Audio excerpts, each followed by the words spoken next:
Hey, welcome back to the SC-100 course.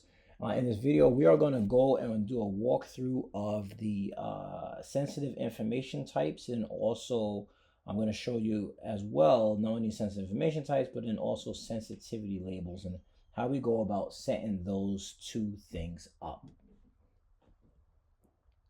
So in the portal, what we're going to do is we're going to go here to solutions, and we're going to go to information protection. Over here, we have sensitivity labels. Okay, so when you get into sensitivity labels, one of the first things you're going to see is the ones that come within the Microsoft Purview page. So you have your personal, you have public, you have general, confidential, highly confidential. Over here, you get to create a label. You also, once you create labels, you have to publish them. So it's just not like you create them and that's pretty much it. You have to publish your labels in order for your users to be able to view them. So we're going to come over here and we're going to go to create label. And here we could create our label. So whatever we want to call this label. So we're just going to say test label, and we're going to leave it as that as the display name. Now, by default, the label is assigned at the highest priority. You could change it after it's created. Description for users. This is for testing. And the description for Azure, for admins, this is for testing. And then you also can have a label color associated with it. So you can do one of these colors here. So I'm just going to do something like orange, and I'll click next. Now here you have the ability to do the scope. Like I mentioned in the previous video, you have different scopes that you can have. So you can have files, emails, and meetings. We're just going to leave it to files for this case. And then over here, you can manage the access. You can apply content marking, and then you can also do protect teams and meetings. So if I were to do control access and I click next, you would see what option I have shown up here. If I were to take that off and I say apply content marking, then it changes, right? So whatever you choose, you're going to get a whole bunch of different options followed. So I'm just going to leave it as control access and click next. And within here, I can say assign permissions now if I want to assign permissions now, or perhaps I don't want to assign permissions now and I want to let the users assign permissions now. So some of you may be thinking, well, why would you let users assign their permissions? You know, you had just said in earlier videos that we need to treat users like babies. Well, to a certain degree, certain situations where you may be a little bit different. So if you are working for a legal company, or perhaps you are just working for any company and they have some type of legal requirement, and I like to use that analogy a lot because it happens often, and they want to have a policy, but they also want to let people view this document based on their best terms of interest. So what I mean by that is you're allowing your users to deem who's necessary to view the access to the application, or I should say document. And the reason why you're doing that is because you may have some type of NDA, or you may be working with external contractors or somebody like that. And, you know, the people that need access, it's just such a high dynamic rate that you can't keep up with it with the administrative overhead, that you might say, okay, you know what? We don't know right now, but we need the flexibility. That's one of the reasons why you would say let users assign permissions. And here you could say in Word, Excel, and PowerPoint, and then you could click next. You could do auto labeling if you wanted to. We're not going to worry about that option. And then here you have define protection for sites, but right now it's grayed out because I don't have everything already set up. And then I will click next, and then you get to see what you have, and then you get to create your label. Okay, so now it says your sensitivity label is created, and the next step is publish label to user apps, and then it says don't create a policy yet. So we're just gonna leave it as publish label, and we click done.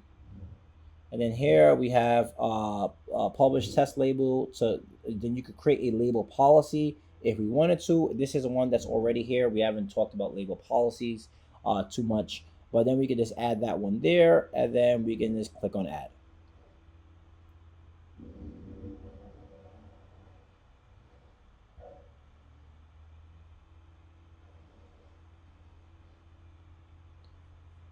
So here we have our test label, and then we also see who was created by, and you can see that it's for files and other data assets. The other ones have it for other data assets and email.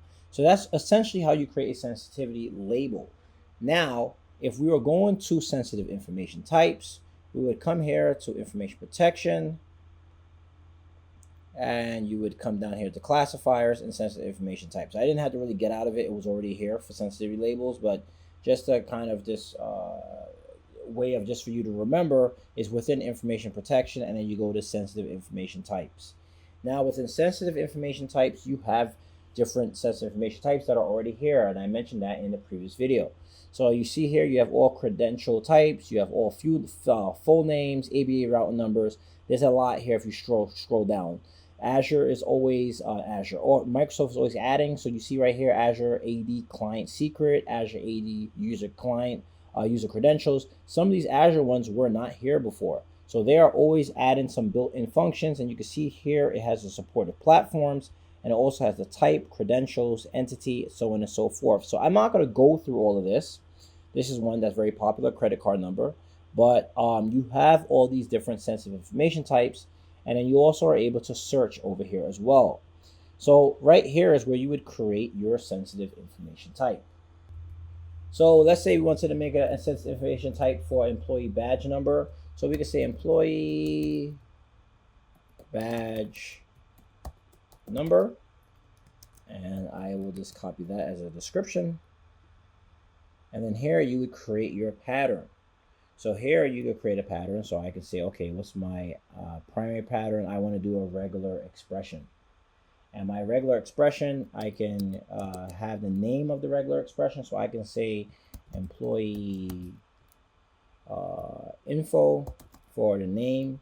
And then the irregular expression, I could do something like, so let's say if we had employee numbers, and it was like a 6-digit employee number, and they all started with, like, I don't know, 89, right? So if our employee numbers start with 89, we could do a regular expression, something like this, and we can now say, all right, we need to look for 6 digits following the employee number, right? So then over here, we don't really need the validators, so I will leave that as that. And then down here, remember when I was talking about the proximity of the characters, this says the text, primary, and supporting elements within 300 characters, right? So you could change this number. I could say I want it within 200 characters instead of the 300. And I can say anywhere in the document if I wanted to, or I could leave it like this. So I'll leave it with 200 characters because I think that's a little bit better. And I will now say supporting elements or groups. So now I can have certain keywords, right? So these are the keywords that I'm going to be looking for. So I can call it keyword list ID employee. And now I can do something like badge number, ID number. And these are certain keywords that I'm going to be looking for, right? Access, code, that. When I see those keywords next to a number that's similar to it, then it's like, okay, hey, this person is doing something they shouldn't be doing. Let's monitor that. So that's essentially what it's doing. So not only is it looking for the digits, it's also looking for the digits, right? The employee ID near certain keywords, because then that will give you the ability, because now if you were just looking for the number, you may get a lot of false positives. But now if you get the number and you also have certain keywords that you have in there, then guess what? The false positives, it's less of a chance of that happening and more of you finding something that you don't want to happen in your environment. So then now I would have it that way. I could click on create, and now I have my first pattern, and then it's going to say confidence level. Right now it's giving me high confidential. It says this will appear as recommended confidence level for this info type when it's supported compliance policies. So I could leave it as that, and then I could click as finish. And here you have the sensitive information type name, you have the description, you have a pattern that we have, and then we have a recommendation high confidence level. And then there we have our sensitive information type that we were able to create. So you are able to use sensitive information types that are built in, but then when you have custom ones, you just have to be a little bit more creative of how you set those up. But there's a lot of articles online that you can look up. I'm pretty sure if you are looking for something, there is somebody who has done something similar to it in the past, and you can find an article to help you with accomplishing that. And then also obviously use AI to help you with creating your sensitive information type. So that wraps up this video for sensitive information types, and there's also sensitivity labels. If you haven't done so already, please smash that like and subscribe button. Here at Cloud Scholars, my goal is to get you from scholar to consultant, and of course, consultant to expert. Thank you, and see you next time.